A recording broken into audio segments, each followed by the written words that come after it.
Well, you all are going to be really glad that you tuned in tonight because I got a really, really special guest in the house tonight who is coming to the jukebox, and she goes by the name of Fatimah Patrice. Welcome, Fatimah. Thank you for having me. Oh, it's my pleasure. Thank you so much for coming on the show. Where are you joining us from right now? I am based in California right now, Northern California to be exact. So, Okay. Bay Area. Dun, dun, dun. Is that where you're originally from? Yeah, born and raised. I made my way back to the Bay Area. I've been everywhere, and then it's just weird how everything comes back around where you started. You end up. It's very weird. Okay. So the reason I asked you to come onto the show, I discovered you on Instagram as I discover a lot of the artists that I feature, a lot of the new music that I feature. I'm an Instagram junkie. And what really caught my attention was that, you was spitting this flow. And it was like, man, it had like that old school feel good classic vibe to it that was nostalgic, but at the same time it sounded relevant today. So in your own words, how would you describe your style? That's so great. You just described it for me. Definitely I was influenced. I have my Wu-Tang shirt on right now. Just everything as far as 90s. I reached back to 90s hip hop, and then I moved forward to, of course, today's modern hip hop because I grew up in the 90s. So my dad used to always play all these songs. So that's what influenced me as far as my sound. So I call it a neo vibe, not really neo soul because neo soul kind of reaches into R&B, and I'm more of a hip hop artist. But I'm definitely not on gangster rap, and I'm definitely not trap. But I have like a merge of it. It's like a hint of all of it in there. So I really, really I like the word the hip hop, and I've been called a purist. I didn't know what that was because everybody was just like, "Oh, you're a purist." That's what it is because everyone's just like, "Oh, you're not doing freestyle. You're not freestyling because you wrote it." And I'm like, no, Big Daddy Kane said you write a freestyle about flowing about yourself and boasting yourself, and that's what you do. And they was like, oh, that's what purists do. A freestyle is a battle rap. And I'm like, I thought battle rap was battle rap. And so that's where this all came from, where it's just like, oh, okay, you're a pure hip hop head, basically. So. Okay, all right, got it. So at what point in your life did you realize that this was a path that you wanted to take? It stumbled upon me because I enjoy, it's weird, in school I loved English. English was a course that I didn't think I was that great at, but all my instructors were like, oh, you're a great writer. So that's where it kind of I tapped into it because I used to do poetry, and then I realized poetry is the same as like rhyming. It's very similar. You use all of the components that you use in poetry that you use in English class, everything you use. Even because I used to play the flute, so you use the way you count bars is the same way that you count notes in music. So it's the same. Everything kind of just smushed together, and it brought me to where I started to rap. And it came easy to me. I thought it was going to be difficult. I just had to learn my voice. That was the hardest part, was to learn my voice, like know what I want to sound like. How do you want to rap? What's your cadence? What do you want?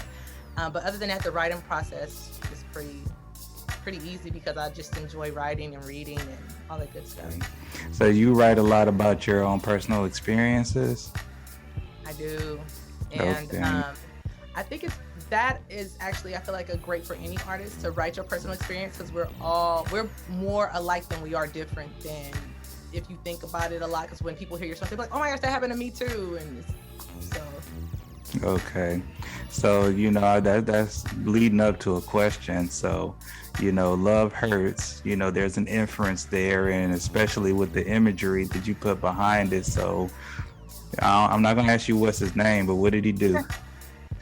Okay. So, basically what had happened was, so I'm sure it happens to a few other people, is when you put your energy into someone and you are looking for it back. You should never go into a relationship looking for energy. If you give out an energy, just give that energy. That's just on you. Don't go back looking for it yourself, thinking that they're going to love you the same, or they're going to do the same things for you. Like if you stick your neck out there for them and they don't do it back, you're like, and it's like, but they the things they didn't ask you to do that for them. They didn't ask you to, help them with this or help them with that. If they asked you, it would have been another thing.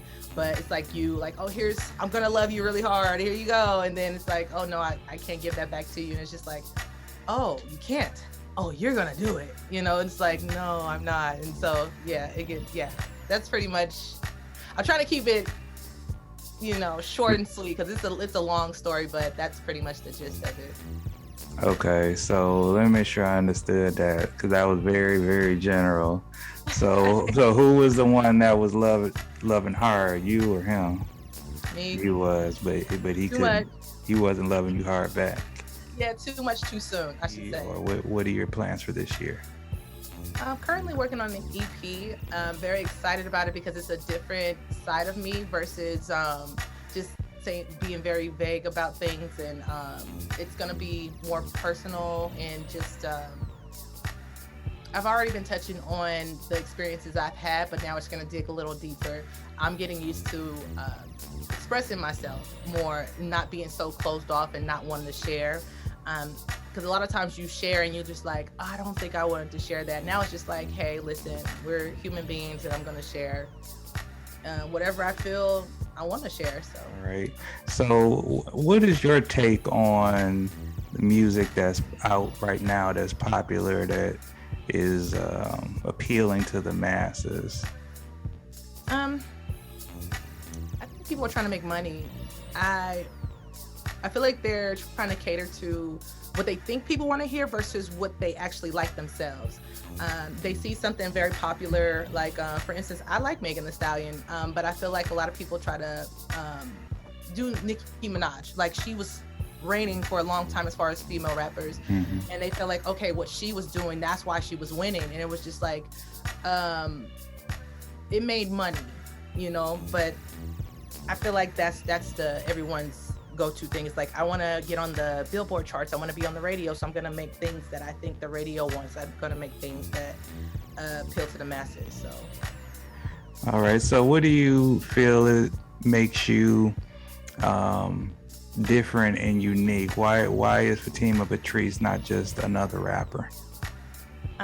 For me, I feel I'm speaking on things that need to be said. Everyone does things under the rug because they're afraid, like, oh, that's going to offend this person, that's going to offend that person. But it's my personal experience. So you're telling me that how I feel isn't valid because you're offended. So I make music that is it's like a release for myself, and other people have dealt with it, and I feel like people can relate. I think it's a relatable thing on a deeper level versus on the surface. Okay. So how do you prepare to go on stage? Like what's your ritual? What do you do to get yourself pumped up, amped up before you walk out on the stage? I do breathing exercises. I calm myself before I hype myself. So I get my mind together. I do warm up. So I take my freestyles, and I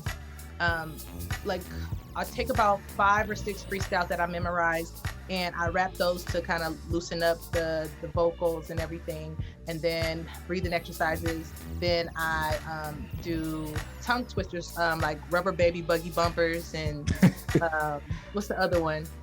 Sally sells seashells by the seashore. Free fresh fine fish for you. Like, it's just like all these just tongue twisters, just to kind of, so I won't stumble over my words or feel like they're not coming out correctly. And then I listen to G-Dep. I just listen to the instrumental. It's like Diddy, G-Dep, and I think Black Rob. I forgot what song. I think it's called Let's Get It. And I listen to the instrumental, and it gets you hyped. Like, it really, like, I don't care who you are or who you are in this world. You turn that instrumental on, you get so hyped up. And I don't know if you remember the Harlem Shake, but it makes you feel like you want to do the Harlem Shake the whole time. But that's what it feels like. And it's a really hyped up song. Okay. So that's I guess that's one song that would be in your personal jukebox. What other songs would be in your jukebox? What do you like to listen? Like, what's in your heavy rotation right now? Heavy rotation. Surprisingly, a lot of R&B. I've been stuck on Babyface, like OG Babyface, like when he literally looked like a babyface, and that's in my rotation. And what else? it was something I was literally just listening to.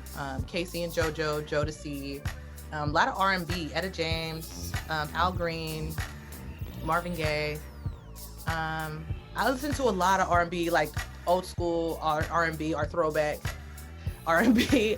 I just like it. I like 70s, Isley Brothers. I just like that. I like, you know what it is? I think it might be an instrumentation of the music. Like it was live instruments. Yeah. I think that's why it feels so good. Like the newer music, I'm cool with it when I'm ready to party and like hang out with my friends. But if I'm by myself chilling, it's definitely like throwbacks.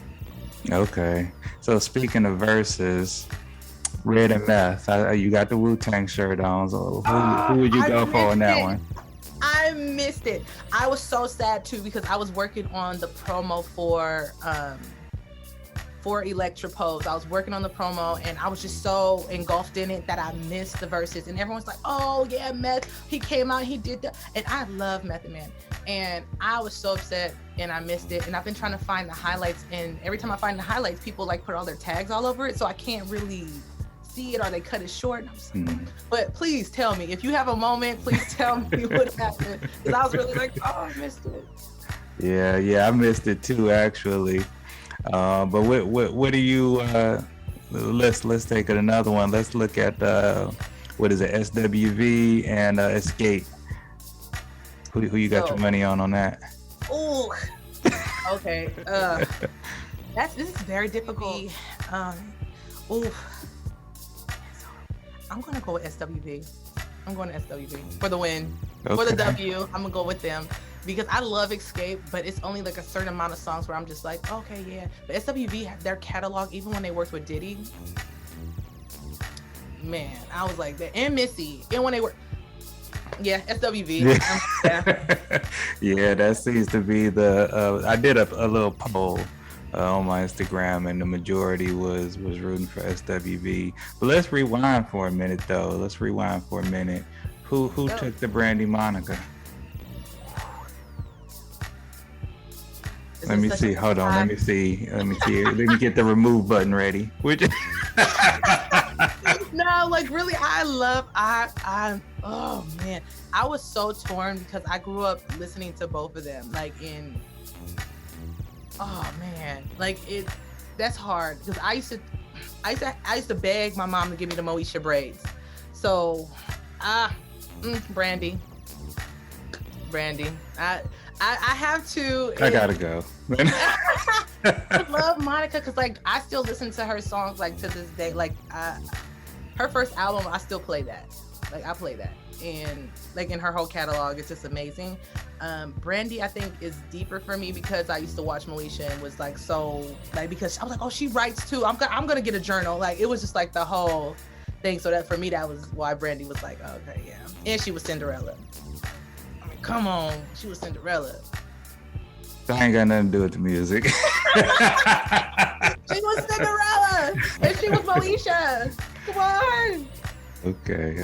So let the listeners know how they can connect to you, how they can stay up to date on what's going on with Fatimah Patrice, how they can interact with you, your website, social media. Give us all that. Absolutely. So Fatimah Patrice, Fatimah is spelled with an H at the end.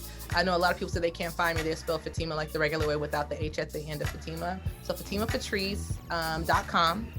That is my website where you can listen to all my music. You can see all my freestyles. You can pretty much Fatimah Patrice is where it's at.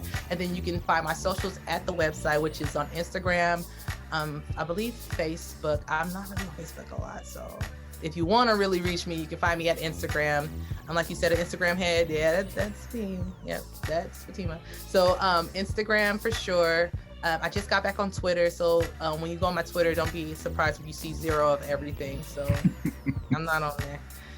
So what else is there? Spotify. There's Apple Music. There is Tumblr. Tumblr, I just put all my little fashion pictures on there. I'm totally into fashion, so you'll see it throughout my career. You can give us a little taste of maybe something that you wrote recently, just a little bit. Absolutely. So I like to do this one for sure. So just for you.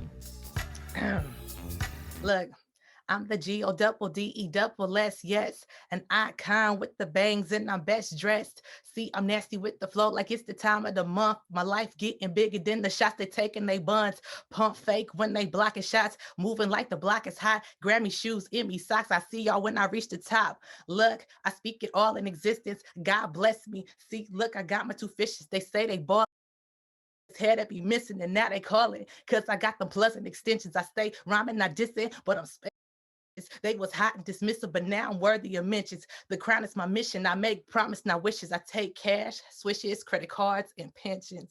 Yeah, and other forms of payment, but no payment arrangements. Cause I ain't got that type of patience. You see they faces, the all in amazement. Yeah. Oh man, that first line you said, it hit me like 5 bars later.